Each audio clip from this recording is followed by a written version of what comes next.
Hello friends, എല്ലാവർക്കും എൻ്റെ പുതിയൊരു വീഡിയോയിലേക്ക് സ്വാഗതം. ഇന്ന് ഞാൻ വന്നിട്ടുള്ളത് ഫിഷ് കൊണ്ടുള്ള ഒരു റെസിപ്പിയാണ്. മീൻപത്തലി, പുഴുങ്ങപ്പത്തലി എന്നൊക്കെയാണ് ഈ ഒരു വിഭവത്തിന് പറയുന്നത്. അപ്പോൾ ഫിഷൊക്കെ ഇഷ്ടപ്പെടുന്നവർക്ക് തീർച്ചയായിട്ടും ഇഷ്ടപ്പെടുന്ന ഒരു വിഭവം കൂടിയാണിത്. ആവിയിൽ വെച്ചിട്ടാണ് ഇത് തയ്യാറാക്കുന്നത്. ഇതിൻ്റെ ഉള്ളിലെ ഫില്ലിങ്സും അതുപോലെ പത്തിലൊക്കെ കഴിക്കാൻ വളരെ ടേസ്റ്റാണ്.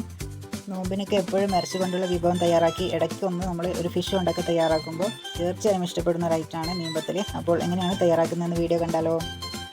അപ്പോൾ ഇതിൻ്റെ ഫില്ലിങ്സ് ഒന്ന് തയ്യാറാക്കാൻ ആദ്യം നമുക്ക് ഇതിൻ്റെ ഫിഷ് ഒന്ന് ഫ്രൈ ചെയ്തെടുക്കണം. അപ്പോൾ അതിന് വേണ്ടി 3 അയിലയാണ് എടുത്തിട്ടുള്ളത്. അതൊന്ന് മുളകും മഞ്ഞളും ഉപ്പും തേച്ചിട്ട് ഒന്ന് ഫ്രൈ ചെയ്തെടുക്കുന്നുണ്ട്. ഫ്ലെയിം ഒന്ന് കുറച്ച് വെച്ചിട്ട് ഇതൊന്ന് ഫ്രൈ ചെയ്തെടുക്കാം.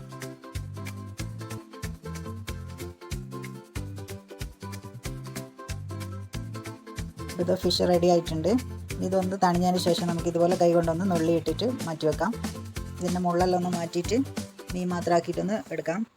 ഇനി പത്തലിൻ്റെ അരി ഒന്ന് സെറ്റാക്കി എടുക്കണം. അപ്പോൾ അതിനാദ്യം മിക്സിയുടെ ചെറിയ ജാറിലേക്ക് ഒരു 4 ചെറിയ ഉള്ളി ഇട്ട് കൊടുക്കുന്നുണ്ട്. പിന്നെ കുറച്ച് വലിയ ജീരകവും ചെറിയ ജീരകവും ഇട്ട് കൊടുക്കുന്നുണ്ട്. ഇനി ചിരകി വെച്ചിട്ടുള്ള ഒരു മുറി തേങ്ങ ഇതിലേക്ക് ഇട്ട് കൊടുക്കുന്നുണ്ട്. ഇനി ഇവയെല്ലാം ഒന്ന് ചതച്ചെടുക്കണം.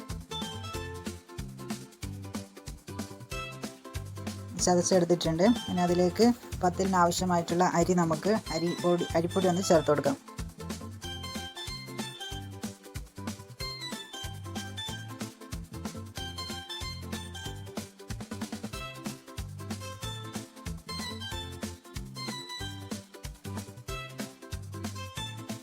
ഇതിലേക്ക് ആവശ്യത്തിനുള്ള ഉപ്പും ഇട്ട് കൊടുത്തിട്ടുണ്ട്.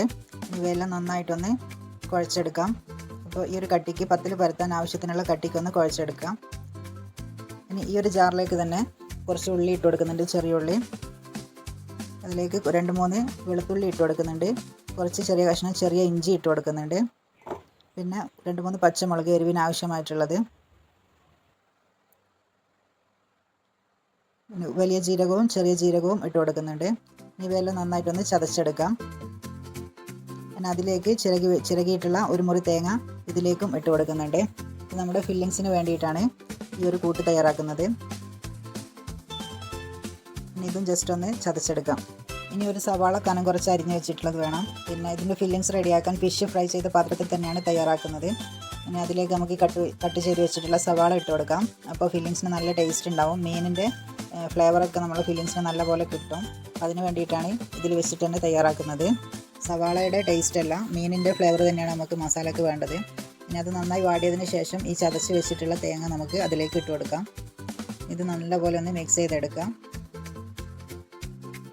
ഫ്ലെയിം കുറച്ച് വെച്ചിട്ട് നന്നായിട്ടൊന്ന് മിക്സ് ചെയ്തെടുക്കാം. ഇനി അതിലേക്ക് ഒരു നുള്ള് മഞ്ഞൾപ്പൊടിയും കുറച്ച് ഗരം മസാലയും ഇട്ട് കൊടുക്കുന്നുണ്ട്. മുളക് പൊടി ചേർക്കുന്നില്ല, എരിവിന് ആവശ്യമായിട്ടുള്ള പച്ചമുളകാണ് ചേർത്ത് കൊടുത്തിട്ടുള്ളത്. ഇനി ഇതിൻ്റെ പച്ചമുളക് ഒന്ന് മാറുന്നത് വരെ നല്ലപോലെ ഒന്ന് മിക്സ് ചെയ്തെടുക്കാം. ഇനി അതിലേക്ക് ഫിഷ് ഇട്ട് കൊടുക്കാം.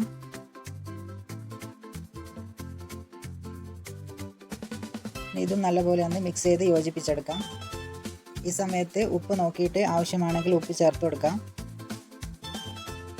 ഇതിലേക്ക് കുറച്ച് വെള്ളം ഒഴിച്ച് വെച്ചിട്ട് ഒന്ന് അടച്ച് വെച്ചിട്ട് ഒന്ന് വറ്റിച്ചെടുക്കണം. എല്ലാ ഫ്ലേവറും ഒന്ന് മിക്സായി കിട്ടാൻ വേണ്ടിയിട്ട് ഫ്ലെയിം കുറച്ച് വെച്ചിട്ടൊന്ന് വറ്റിച്ചെടുക്കാം. അപ്പോൾ നമ്മുടെ ഫില്ലിങ്സ് റെഡി ആയിട്ടുണ്ട്. ഇനി നമുക്ക് പത്തിലൊന്ന് പരത്തിയെടുക്കണം. അപ്പോൾ കഴുകിയിട്ട് തുടച്ച് വെച്ചിട്ടുള്ള ഇലയാണ്. അതിലേക്ക് കുറച്ച് ഓയിലൊന്ന് തടവി കൊടുക്കുന്നുണ്ട്. നമ്മൾ തയ്യാറാക്കിയിട്ടുള്ള അരി ഒന്ന് കയ്യിൽ വെച്ച് നന്നായിട്ടൊന്ന് കുഴച്ചെടുക്കുക. ഒരു പത്തിലിന് ആവശ്യമായിട്ടുള്ളത് എടുത്തിട്ടുണ്ട്. അതൊന്ന് റൗണ്ട് ഷേപ്പിൽ പരത്തിയെടുക്കാം.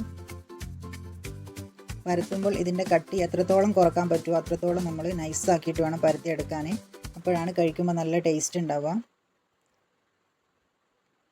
അപ്പോൾ ഞാൻ വളരെ നൈസായിട്ടാണ് പരത്തിയെടുത്തിട്ടുള്ളത്. ഈ രീതിക്കൊന്ന് പരത്തിയെടുക്കാം.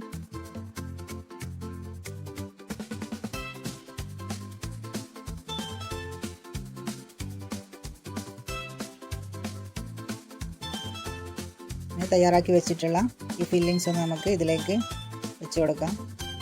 എല്ലാ ഭാഗത്തേക്കും വരുന്ന രീതിയിൽ വേണം വെച്ച് കൊടുക്കാൻ വേണ്ടിയിട്ട്.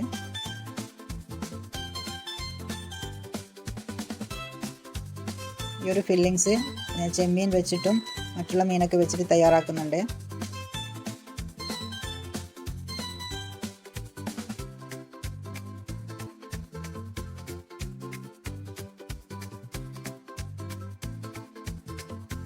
അപ്പോൾ ഈ രീതിയിലൊന്ന് എല്ലാ ഭാഗത്തേക്കും ഫില്ലിങ്സ് വെച്ച് കൊടുക്കാം. ഇനി നമുക്ക് അതുപോലെ തന്നെ വേറൊരു പത്തിൽ കൂടി ഒന്ന് പരത്തിയെടുക്കേണ്ടതുണ്ട്.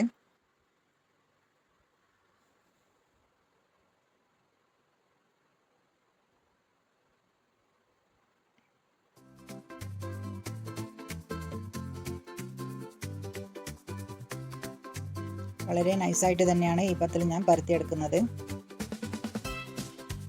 കട്ടി കൂടിക്കഴിഞ്ഞാൽ വേവാനൊക്കെ കുറച്ച് ബുദ്ധിമുട്ടായിരിക്കും.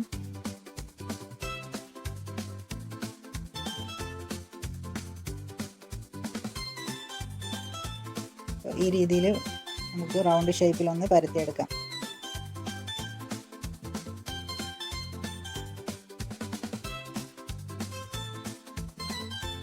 ഇനി ആദ്യം വെച്ച പത്തലിൻ്റെ മുകളിലേക്ക് ഇതൊന്ന് വെച്ച് കൊടുക്കാം. ഒരു അരികിൽ ചേർത്ത് വെച്ചിട്ട് ഒന്ന് മറിച്ചിട്ട് കൊടുക്കാം. ഓക്കെ, ഇനി 4 സൈഡ് ഒന്ന് അമർത്തി കൊടുക്കാം.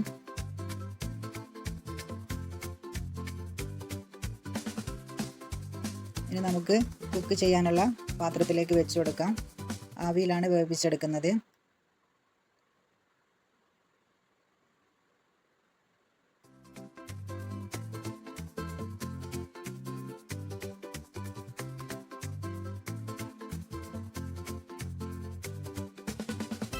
നാല് സൈഡ് ഒന്ന് ജസ്റ്റ് മടക്കി കൊടുത്തിട്ടുണ്ട്. പത്തലിൻ്റെ ഷേപ്പ് മാറാതെ ശ്രദ്ധിക്കുക. ഇനി ഇതൊന്ന് അടച്ച് വെച്ചിട്ട് നമുക്ക് കുക്ക് ചെയ്യാൻ വെക്കാം.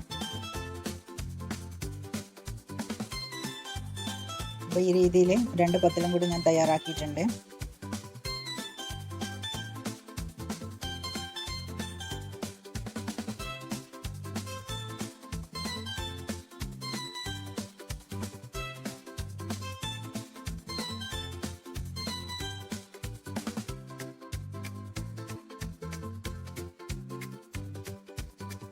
ഇതൊന്ന് മീഡിയം ഫ്ലെയിമിൽ ഇട്ടിട്ട് ഒരു 30 മിനിറ്റ് അബോവ് എന്തായാലും ഒന്ന് വേവിച്ചെടുക്കണം. അരി ആയതുകൊണ്ട് കുറച്ച് ടൈം ഉണ്ടാവും വേവാൻ. അപ്പോൾ ഒരു 30 മിനിറ്റ് അബോവ് എന്തായാലും വേണം. അപ്പോൾ മീഡിയം ഫ്ലെയിമിൽ വെച്ചിട്ടൊന്ന് കുക്ക് ചെയ്തെടുക്കാം. അപ്പോൾ 30 മിനിറ്റ് കഴിഞ്ഞിട്ട് ജസ്റ്റ് ഒന്ന് ഓപ്പൺ ചെയ്ത് നോക്കാം. അപ്പോൾ വെന്തിട്ടുണ്ടോ എന്നറിയാൻ ഇതിൻ്റെ സെൻറ്ററിലൊന്ന് കുത്തി നോക്കിയാൽ മതി. ഇതിൻ്റെ ഇടയ്ക്ക് ഞാനൊന്ന് നോക്കിയിരുന്നു, അപ്പോൾ ആയിട്ടില്ല. അപ്പോൾ ഇപ്പോൾ റെഡി ആയിട്ടുണ്ട്, വെന്തിട്ടുണ്ട്. നമുക്ക് ഫ്ലെയിം ഓഫ് ചെയ്യാം.